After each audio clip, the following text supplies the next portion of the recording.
The pass wasn't a road so much as a scar across obsidian earth. We called it Blackglass because the wind had polished the lava plain to a mirror and made honest men look like ghosts. The order was simple: hold until the last convoy reached the northern shelf. After that, we could die or not, as math allowed. I'm Arlen Voss, Sergeant, 3rd line of the 43rd. I had a rifle, 4 edge charges, a coil of smart wire, and the steady certainty that nobody was coming to save us. The enemy, Talek, didn't attack the way stories wanted. They didn't roar. They adjusted.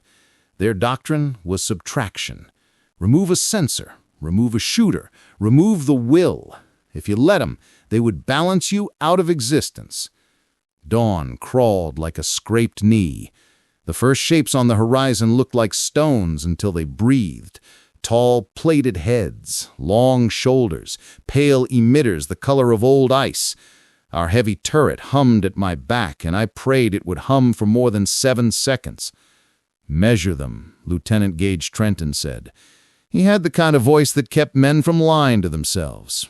Short volleys, make 'em spend time. We did. 2 round pairs, pause, shift, 2 more. We let the Talek taste us without fixing us. They walked the impacts, found the median, and stitched the line back up the slope so precise you could have laid a spirit level on it. In the 5th minute, counter-battery cut our heavy turret's song in half. In the 6th, the Talek drifted left toward the corner we couldn't afford to lose. I touched the remote in my pocket. In the night, before the wind stilled, I'd set mirrors along the low ground behind us, shards of truck glass and signboard wired to heat pellets.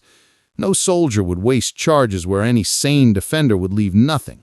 So I didn't waste them. I put the heat in the wrong place and waited for math to lie. The Talek took their angle. Their forward guards glowed faintly blue. I let them get close enough to smell the strange metal on their breath and thumbed the switch. The dead ground woke. Heat blossomed where no men stood. The glass threw dawn back crooked. Rangefinders flexed. A missile tracked a phantom and ate dirt. Another smacked one of their own and wrote a black flower on the plain. The line that had been so tidy hiccuped. "Now," Trenton said, and the platoon moved because the word matched the ache in our teeth. We vaulted the inner berm, hit the ditch, and climbed into our own fire. A bayonet found the seam under a plated gorget and opened a throat like a zipper. A skimmer slid over the berm, its belly glowing. I shoved an edge charge into the intake and rolled. Heat bit my neck, and the world went to needles for 3 breaths. They recovered the way professionals recover, without declaring it. A wedge formed, and their officer stepped into the breach. Not taller, not brighter, just carrying stillness like a weapon. The line behind him quieted the way wire goes silent before it snaps. He moved with no wasted motion. The first strike found my left plate and turned breathing into a numbers problem. The second broke a rib and made every inhale count. He expected me to fall back so his math could complete. I didn't. I stepped in. Close doesn't forgive. We turned like blades in a drawer. My knife found the gasket under his jaw and bounced. His elbow found my ear and rang me like a struck bowl. I used the ring. I shoved him into the wreck of the skimmer, jammed my rifle under the edge of his plate, and pulled until the chamber came home empty. He went heavy. I kept pressing because quitting is a habit you learn once. 2 minutes, the net crackled. Convoy says 2 to the last truck. We gave the pass meters, not yards. The mirrors burned down. The fake heat cooled. The Talek found their line again and started to write us out. "Edge," Trenton said. "Make it cost." We had 1 tower left, a skinny relay we'd been pretending was important. It wasn't, except for the charges I'd set in its ankles. The Talek wanted the high shape because symmetry whispers and they love the sound. They rushed it. I thumbed 2 detonators. The tower knelt with grace and carved a fresh trench in the glass. Rock and wire spanged in a hiss and the wedge faltered. The cheer that went up from our berm wasn't pretty. It didn't need to be. It was a sound you make when the universe briefly agrees. "Last truck clear," the net said, and the words came across black glass like warm rain.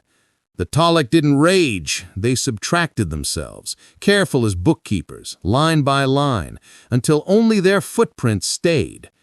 I found a piece of shade behind a half-melted sign and counted holes in the sky until my hands stopped shaking. Trenton knelt, pried at my plate, and looked into my face the way a carpenter eyes a beam. "You holdin', Voss?" "Enough to be useful. That's the only kind we're paid for." We held the pass. The road stayed a road instead of becoming a grave. Tomorrow, 100 kids will wake up under real roofs because we wrote our stubborn arithmetic along this ridge and refused to round down. If they come again, and they will, we'll make a measure one more time until their doctrine learns shame. I took the enemy officer's tagging chip from where it had fallen and slid it into my pocket.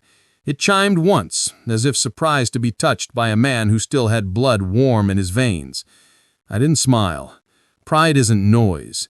It's the way your hands stay steady when math says they shouldn't. We packed what we could carry and left what we couldn't. The wind came back across the glass and took our shapes away. Good. Let it keep 'em. The next time the Talek come, I want them to forget our faces and remember only our habits. We are patient. We are mean. We add one man to the problem, and then another, until the solution changes to our liking. And when the ledger is closed, the column that matters reads simple: pass held.